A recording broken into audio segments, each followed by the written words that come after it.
절입니다.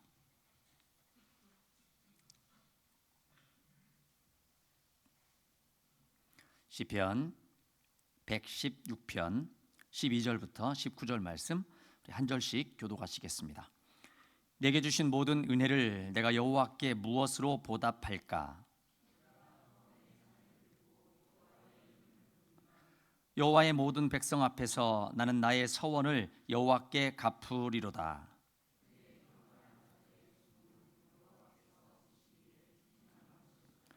여호와여, 나는 진실로 주의 종이요 주의 여종의 아들 곧 주의 종이라. 주께서 나의 결박을 푸셨나이다.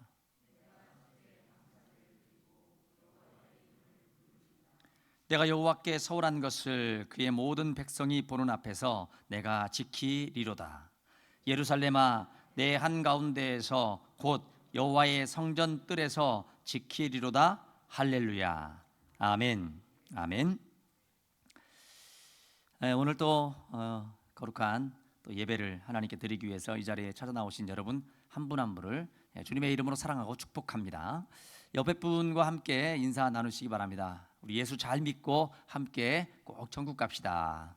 우리 예수 잘 믿고 함께 꼭 천국 갑시다. 오늘 116편의 이 시편은 다윗의 감사 시입니다. 다윗이 하나님 앞에 감사한 내용의 시인데, 내용 전반에 보면은 왜 어떤 부분을 가지고 하나님 앞에 감사할 수밖에 없는가, 구체적인 내용은 언급하고 있지 않습니다. 구체적인 내용을 언급하고 있지 않지만 우리가 어떤 배경을 알게 되면 다윗이 이래서 하나님 앞에 감사하고 있구나라는 것을 알게 됩니다. 오늘 시편 116편의 시의 배경은 어떤 배경이냐면은 다윗이 밧세바를 취하고 나서 그 가정 안에 하나님께서 내 집안에 이제 칼이 떠나지 않을 것이다, 하나님께서 말씀을 하셨습니다. 용서는 하셨지만 칼이 내게서 떠나지 않을 것이다. 그래서 그 칼이 어디에 오게 되냐면은 다윗의 자녀들에게 이제 임하게 됩니다. 그래서 암논이 압살롬의 누이 다말을 이 겁탈을 하게 되고, 그래서 그로 인해서 뭔가 이제 다윗이 그 부분을 가지고 암논에게 야단을 치고 벌을 내리고 이렇게 했어야 되는데 다윗이 그렇게 하지 않습니다. 그냥 가만히 있어요. 그 일에 대해서 특별히 언급을 하지 않습니다. 그러니까 누가 그 부분을 가지고 속에 이제 열불이 나요? 압살롬이 다윗을 볼 때 이게 이 처사가 마음에 들지 않는 것입니다. 그러면 왜 도대체 다윗은 암논에 대해서 이렇다 저렇다 말하지 않았을까요? 이유가 왜 그랬을까요? 암논의 모습이 누구의 모습하고 똑같았어요? 자기 자신의 모습과 똑같았습니다. 자기 자신이 우리아의 아내를 밧세바를 취한 일이나 암논이 그 다말을 그 취한 일이나 같은 거예요. 그래서 차마 그 아들에 대해서 아들에게 말하지 못한 것입니다. 왜? 그 속에서 자기 자신을 보았기 때문에. 참 설교자의 삶이 어려운 이유가 그것입니다. 어떻게 보면 성도들이 어떤 잘못을 하고 그릇된 일을 행하고 하면 그렇게 하면 안 된다고, 하나님께서 어떻게 보시겠냐고 탁 야단을 치고 뭐라고 하고 이게 해야 되는데, 그 속에서 또 누구의 모습을 보게 되죠? 자기 자신의 모습을, 설교자 자신의 모습을 보게 되는 겁니다. 그러면 그것을 뭐라고 하지 못하는 거예요.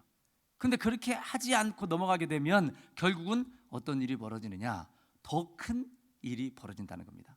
그래서 그걸로 인해서 압살롬이 이 앙심을 품게 되죠.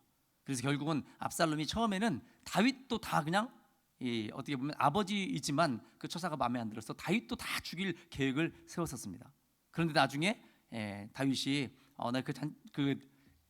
네가 부르는 그 잔치에 내가 가지 않겠다 하니까, 그러면 암논을 보내시고 이게 해달라고 하니까 그렇게 하라고 해서 거기에서 그 사단이 나게 된 것이죠.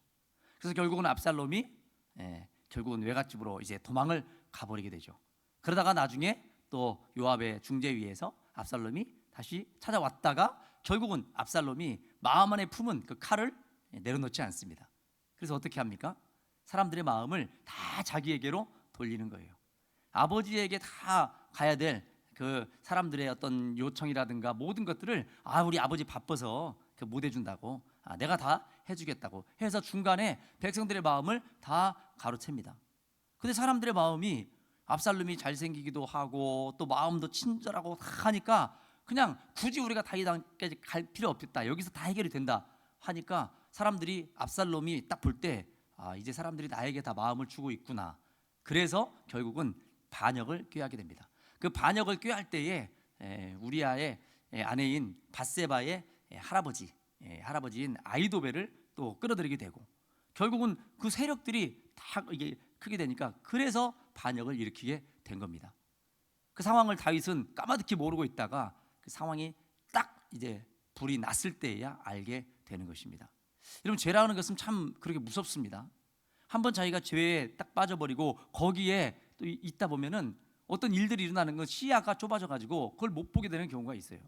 그래서 다윗이 그래서 도망치자 해서 도망쳤다가 또 다윗과 함께한 사람들에 의해서 결국은 하나님의 은혜로 다시 환궁을 하게 되죠. 압살롬이 또 죽게 되고 그런 여차여차 과정을 통해서 다윗이 환궁을 할 때에 그때 다윗이 이 116편의 시를 쓴 것입니다. 그 모든 상황들을 다 겪은 다음에, 그 모든 일들을 가정 안에서 피비린내 나는 그 일들을 다 겪은 다음에 다윗이 하나님 앞에 지금 간구하고 있는, 기도하고 있는, 또 감사하고 있는 내용의 시가 바로 116편의 시인 것입니다. 그래서 여호와께서 내 음성과 내 간구를 들으심으로 내가 그를 사랑하는도다. 다윗이 쫓겨났을 때에 다윗의 삶 속에서 뭐가 회복됐느냐? 기도가 회복되었다는 것입니다.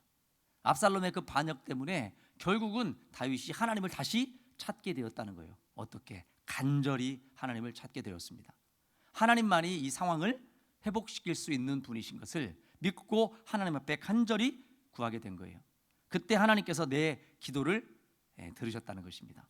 하나님께서 내 음성과 내 간구를 들으심으로 내가 이 기도의 과정을 통해서 내가 하나님을 더욱더 사랑할 수밖에 없습니다. 지금 하나님이 도와주시지 않았다고 하면 다윗은 진작에 압살롬의 칼에 의해서, 아히도벨의 계략에 의해서 죽고 끝장날 인생이었습니다.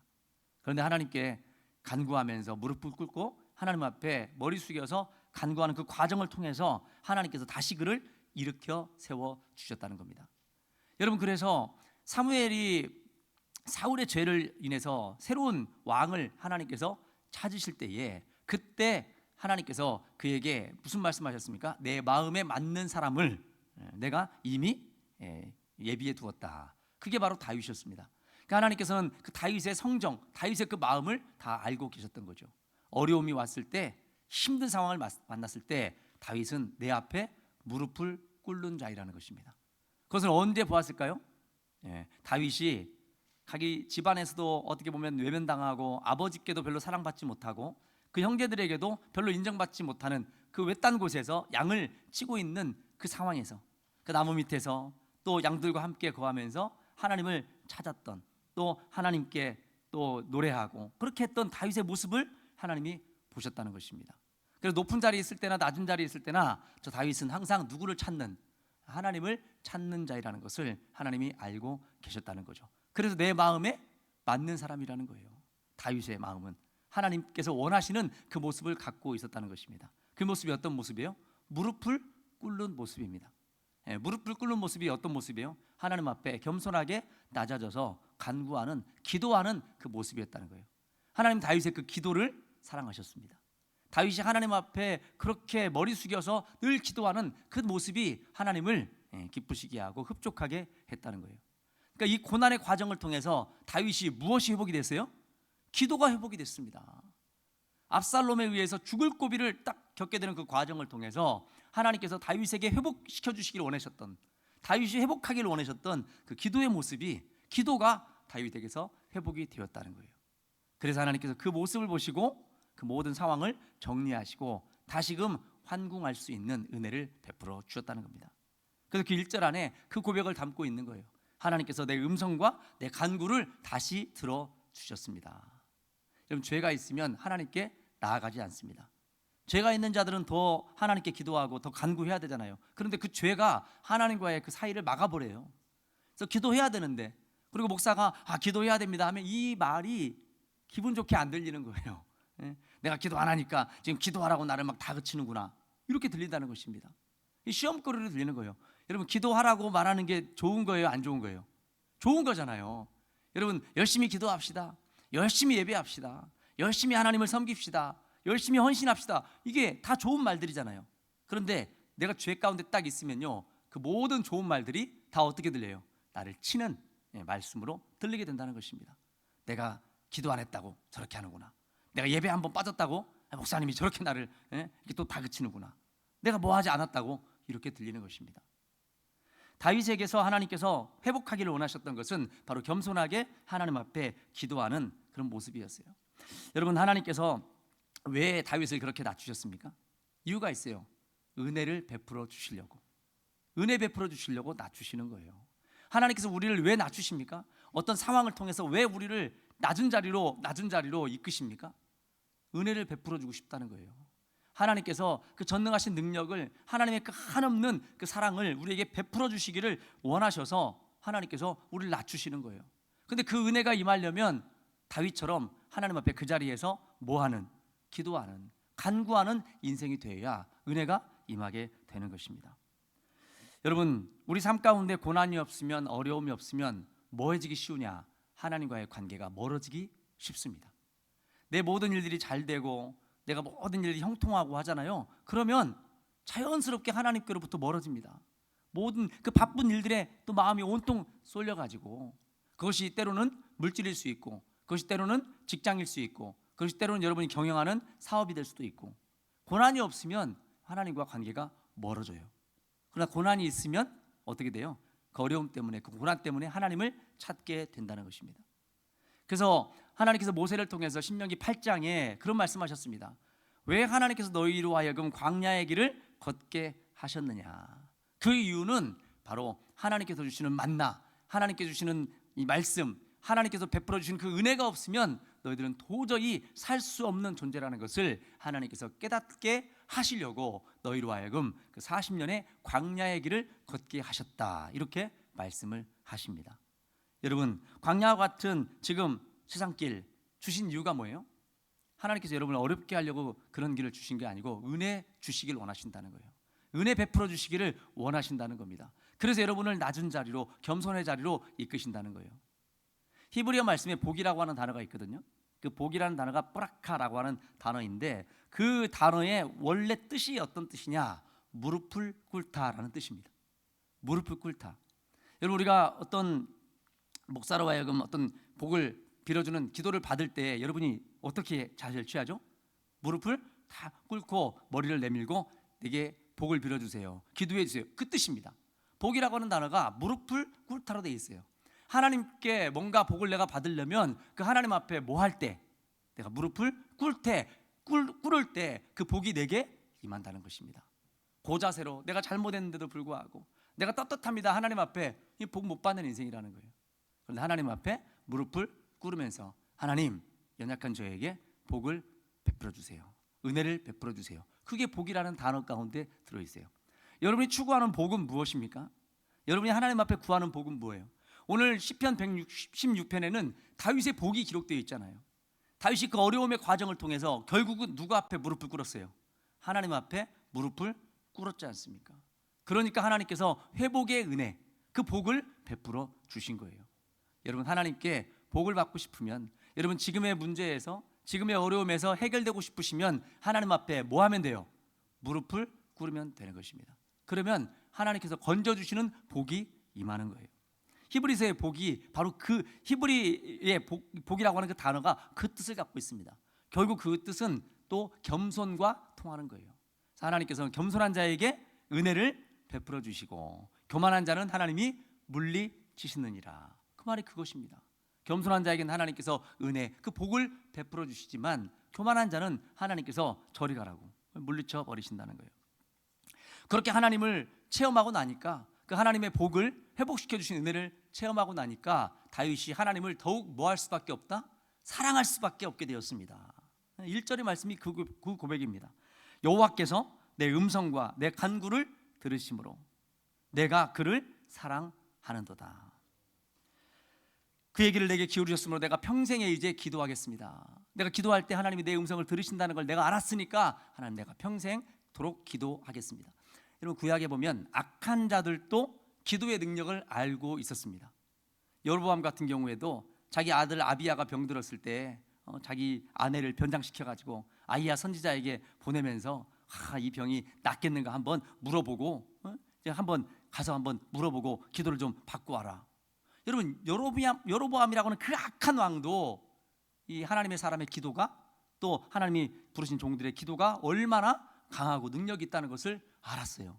그래서 여러분, 그런 기도를 부탁을 하는 거예요. 악한 자들도. 또 여러분 보면은 예레미야 때도 마찬가지고, 여러분 그 시드기야 왕도 나라가 망해가는 가운데서도 예레미야에게 물어보는 거예요. 하나님의 뜻이 어떠합니까? 지금 하나님께서 이 상황을 어떻게 하기를 원하십니까? 라고 기도를 부탁하고 물어봅니다. 기도의 능력을 악한 자들도 알고 있었어요. 그런데 하물며 우리는 어떻습니까? 그런 악한 자들도 아닌데 기도의 능력을 부인하고 살아요. 기도의 능력을 외면하고 삽니다. 하나님이 내가 구할 때, 하나님께 내가 엎드리면 하나님이 내 음성을 들어주시는데, 내 간구에 귀를 기울여 주시고 해결해 주시는데, 그걸 믿지 않기 때문에 기도하지 않고 산다는 것입니다. 안타까운 노릇이죠. 그의 귀를 내게 기울이셨으므로 내가 평생에 기도하리로다. 기도 응답의 체험을 하는 사람들은 결코 기도를 포기하지 않습니다. 하나님은 내 기도를 듣고 계시는구나, 하나님이 내 기도에 응답하시겠구나, 이것을 확신하는 사람은 평생 기도하는 거예요. 다윗의 인생이 그런 인생이었다는 것입니다. 사망의 줄이 나를 두르고 수월의 고통과 슬픔을 내가 만났을 때에도 내가 여호와의 이름으로 기도하기를, 여호와여 주께 구하오니 내 영혼을 건져 주옵소서. 저는 그렇게 하나님 앞에 기도했습니다. 그랬더니만 여호와는 은혜로우시고 의로우시고 우리 하나님은 긍휼이 많으신 것을 내가 기도하는 것을 통해서 알게 되었습니다. 여러분, 하나님을 체험하려면 여러분이 뭐 하시면 돼요? 기도하시면 돼요. 하나님 앞에 간절히 구하시면 됩니다. 그러면 그 음성을 들어주시는, 그 음성을 듣고 응답해 주시는 하나님을 경험하게 되는 거예요. 많은 그리스도인들이 왜 하나님을 경험하지 못하느냐, 왜 하나님의 존재를 의심하느냐? 기도하지 않기 때문입니다. 기도하면 하나님을 경험하게 됩니다. 하나님의 능력을 경험하게 되는 거예요. 여호와께서는 순진한 자를 지키시나니, 기도하는 사람은 순진한 사람이에요. 왜? 내가 이 문제를 해결할 수 없다는 것을 알고 하나님을 의지하고 또 하나님께 맡기고 나아가니까요. 그 순진한, 그 순수한 그 모습을 하나님께서 보기를 원하십니다. 내가 어려울 때 나를 구원하셨도다. 부모가 자녀로 하여금 듣고 싶은 말들이 있어요. 그 어떤 말을 듣고 싶냐? 우리 아빠 짱이야, 엄마 짱이야. 내가 어려울 때 내가 뭔가를 얘기하면 우리 엄마나 아빠는 다 들어주셔. 여러분, 그런 이야기를 부모가 들을 때 얼마나 마음이 뿌듯하고 좋습니까? 그런데 엄마 아빠한테는 얘기해봐야 안 되니까 이웃집 부자 아저씨한테 가가지고 얘기해서 내 문제를 해결받아야지. 어차피 엄마 아빠 해결 못 해주시잖아요. 괜찮아요, 전 다 이해해요. 제가 그러니까 이웃집 가서 부탁하고 올게요. 여러분, 이거 좋아할 부모 있어요, 없어요? 아무도 없습니다. 근데 우리가 하나님을 그렇게 취급하고 있다는 거예요. 그렇게 대하고 있다는 것입니다. 하나님이 이 모든 문제를 해결할 수 있다라고 하나님께 메어 달려야 되는데, 그게 아니고 세상의 방법과 세상의 어떤 사람들을, 세상의 것들을 의지하면서 구할 때에 하나님께서 그렇게 보신다는 겁니다. 그런데 순진한 자들, 정말 내 부모는 모든 것 다 해줄 수 있다라고 그렇게 하나님을 대하고 여기는 자들, 하나님이 그들을 구원해 주신다는 겁니다. 주께서 내 영혼을, 8절에 그러죠, 주께서 내 영혼을 사망에서 내 눈을 눈물에서 내 발을 넘어짐에서 건지셨나이다. 그러죠. 자기 아들 압살롬에게 쫓겨가면서 그 칼날이 목까지 막 오는 그 아픔을 느꼈을 때 다윗의 마음이 어떠했겠습니까? 그런데 그때도 하나님께서 나를 건져 주셨다는 거예요. 무엇을 했기 때문에? 다윗이 무릎을 꿇고 머리를 숙이고 하나님 앞에 간구했을 때에 내가 생명 있는 땅에서 여호와 앞에 행하리로다. 10절 말씀이 어떻게 보면 오늘 말씀의 핵심이 되는 말씀이라고 볼 수 있습니다. 10절에 자, 같이 한번 10절 말씀 읽어보겠습니다. 시작. 내가 크게 고통을 당하였다고 말할 때에도 나는 믿었도다. 내가 엄청난 고통, 이대로 내 인생이 끝나버리는 건 아닌가? 내가 이대로 내 압살롬에게 내 지금 이 삶이 끝장나버리는 건 아니야? 그런 생각이 들 때에도 자기는 믿었다는 거예요. 뭘 믿었을까요? 이 모든 상황을 하나님께서 회복시켜 주실 거라는 그런 믿음을 갖고 있었다는 것입니다. 그 믿음으로 견뎌냈다는 거예요.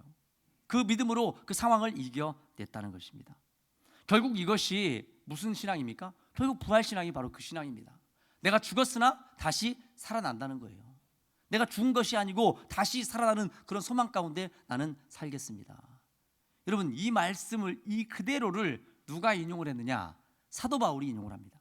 사도 바울이 시편 116편 10절의 말씀을 인용해서 고린도 교회에 편지를 썼어요. 고린도후서 4장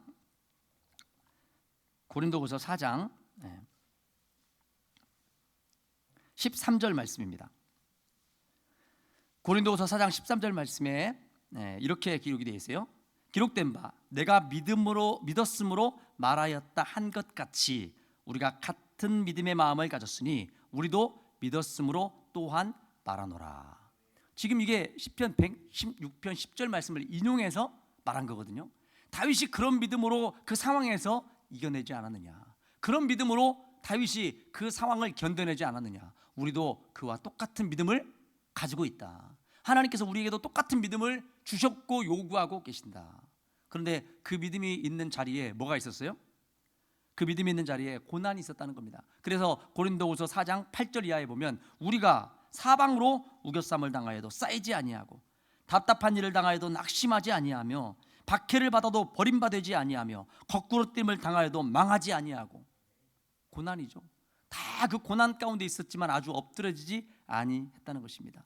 왜 그렇게 했다는 거예요? 우리가 항상 예수의 죽음을 몸에 짊어짐은 예수의 생명이 또한 우리 몸에 나타나게 하려 함이라. 고난을 통해서 예수의 죽음이, 예수의 그 십자가의 죽으심이 고난을 통해서 내 삶에 나타날 때에 동시에 무엇도 나타난다는 거예요? 우리를 건져주시고 일으켜주시는 부활도 그곳에서 나타난다는 것입니다. 그래서 그 믿음으로 견뎌냈다는 거예요. 사도 바울이 그 믿음으로 견뎌냈는데 구약의 인물을 보니까 그렇게 견뎌낸 사람이 또 하나 있었는데 그게 누구였다는 거예요? 다윗이었다는 것입니다. 다윗이 내가 처한 이 상황 같은 그런 어려움에서 다윗이 그 믿음으로 견뎌내었구나. 그래서 사도 바울이 고린도 교회에 편지를 쓰면서 내가 가진 믿음이 바로 이 믿음이다. 내가 다윗의 그 믿음을 내가 지금 가지고 있다. 다윗도 그 상황 속에서 그런 믿음으로 일어서지 않았느냐? 나도 수많은 고통과 어려움과 환난 가운데서도 나 일어서 있다. 나 지금 하나님만 의지하고 지금 이 자리에 나 있다는 것입니다. 와 있다는 거예요. 그런데 내가 놀라서 이르기를 모든 사람이 거짓말장이라 하였도다. 제가 그런 말씀 엊그제 드렸습니다. 사람은 사랑의 대상이지 무슨 대상이 아니다. 믿음의 대상은 아니다는 거예요. 여러분, 다윗이 사람을 다 믿고 하다 보니까 내가 다윗만을 섬기겠습니다. 다윗 왕만을 섬기겠습니다. 다 그렇게 했던 사람들이었다는 거예요. 그런데 다윗이 어려움을 당할 때 다 자기를 등을 지고 자기 등에다가 칼을 꽂으려고 하는 그 사람들을 보면서 사람들은 다 거짓말장이구나. 물론 끝까지 다윗을 쫓아왔던, 또 다윗과 옆에 함께하면서 힘을 주었던 사람들도 있습니다. 그런데 다윗이 고통을 당하고 보니까 내 사람인 줄 알았는데, 저 사람이 정말 나를 위한 사람인 줄 알았는데, 내가 어떤 어려움이 있어도 저 사람은 나를 따를 줄 알았는데 저 사람도 나를 배신하는구나. 그것을 느꼈다는 거예요. 그러나 그곳에서부터도 하나님께서 다윗을 건져주셨다는 거예요. 회복시켜 주셨다는 겁니다. 그런 정말 다윗이 다시 돌아올 확률이라고 하는 것은 1%도 안 되는 그런 상황 가운데서도 하나님은 다윗이 자기 앞에서 무릎을 꿇었던, 자기 앞에서 겸손했던 그 모습을 하나님은 기억하셨다는 겁니다. 그래서 그 외로운 외딴 곳에서 자기에게 노래를 불러주고 또 자기와 함께 여호와는 나의 목자시니 그렇게 자기를 높여줬던 그 다윗을 하나님은 기억하고 계셨던 거예요. 그래서 그렇게 이 쫓겨난 상황에서 혼자 그렇게 하나님 앞에 머리 숙여 기도했던 그 다윗의 모습을 보면서 내가 너를 회복시켜 주마 말씀하셨다는 겁니다. 그러니 12절에 내게 주신 모든 은혜를 내가 여호와께 무엇으로 보답하겠습니까? 하나님, 내가 하나님 앞에 보답할 수 있는 것은 단 하나, 하나님 앞에 내가 서원한 것을 반드시 행하겠습니다. 사실은 그 이제 서원이 무슨 서원이었느냐? 성전을 하나님께 또 지어드리고 싶은 그런 마음이었을 수도 있고, 또 정말로 하나님이 내가 성전을 허락하지 않았지만 내가 누구에게, 내 아들이 이 성전을 지을 수 있도록 내가 가진 모든 것을 다 하나님께 드리겠습니다. 그래서 이 다윗은 자기가 성전을 짓지는 못했지만 자기가 서원한 대로 성전 지을 수 있는 모든 것들을 다 준비합니다. 그리고 솔로몬에게 고스란히 그것을 다 주면서 하나님은 내게 성전 짓는 것을, 내가 서원한 것, 하나님 앞에 서원했던 것을 하나님은 이루게 하지 않았지만 네가 그 소원을 대신 이루어 달라. 그렇게 부탁을 하고 생을 마감했던 것입니다. 여러분, 다윗이 하나님을 경험한 이 삶은 다윗이 평탄할 때 이 경험을 하지 않았어요. 다윗이 정말 고난의 골짜기에 있을 때, 아무도 자기 편이 아닌 것 같은, 모두가 다 자기를 다 배신해버리고 자기 뒤에 칼을 꽂을 것만 같은 그런 상황 속에서도 단 하나, 하나님께 엎드렸을 때, 하나님께 머리를 숙였을 때, 하나님 앞에 겸손히 또 구하고 간구하며 나아갔을 때 이 모든 것들을 회복시켜 주시는 하나님에 대한 경험이 있었기 때문에 이런 다윗이 다시금 일어서고 자기의 소원을 행할 수 있었던 것입니다. 오늘 여러분도 지금의 어려움의 상황 가운데 있을 것입니다. 수많은 어려움들이 다 있을 거예요. 그때 여러분 진정한 복, 뭐 하는 거라고 그랬어요? 복이 하나님 앞에 무릎을 꿇는 거. 무릎 꿇고 하나님 앞에 기도함으로 인해서 여러분의 삶에서 정말 하나님께서 베풀어 주시기를 원하시는, 다윗에게 베풀어 주셨던 그 은혜, 다윗에게 허락하셨던 그 은혜가 오늘 이 자리에 계신 여러분 모두에게도, 여러분의 삶 가운데서도 풍성하게 이루어질 수 있기를 간절히 바랍니다. 기도하겠습니다. 하나님, 많은 사람들은 진짜 어려움을 당하고 진짜 고통을 당하면 기도할 힘도 잊어버리고 기도하려고도 하지 않는 그런 상황 가운데 가게 되는데, 오늘 우리가 만난 다윗은 정말 기도할 수 없는 상황 속에서도 하나님을 찾고 하나님 앞에 무릎을 꿇고 하나님 앞에 간구했던 것을 보게 됩니다. 아버지, 다윗의 간구를 보시고 다윗의 모든 상황을 회복시켜 주시는 그 은혜에 감사를 드립니다. 오늘 우리 삶 가운데서도 그 은혜를 저희들 구합니다. 아버지, 여러 가지 질병으로 인해서, 물질로 인해서, 자녀의 문제로 인해서 아버지 앞이 보이지 않는 캄캄한 그런 상황을 만난 저희들, 세상을 향해서 세상의 방법을 구하는 것이 아니라 하나님 앞에 무릎을 꿇고 하나님께서 해결해 주시기를 간구하며 믿음으로 기도하며 나아갈 수 있는 겸손한 저희들 되게 하여 주시옵소서. 그때 다윗에게 베풀어 주셨던, 또 바울에게 베풀어 주셨던 그 놀라운 은혜를 오늘을 살고 있는 우리도 함께 체험할 수 있도록 은혜 베풀어 주시옵소서. 감사드리며 예수 그리스도의 이름으로 기도하옵나이다. 아멘.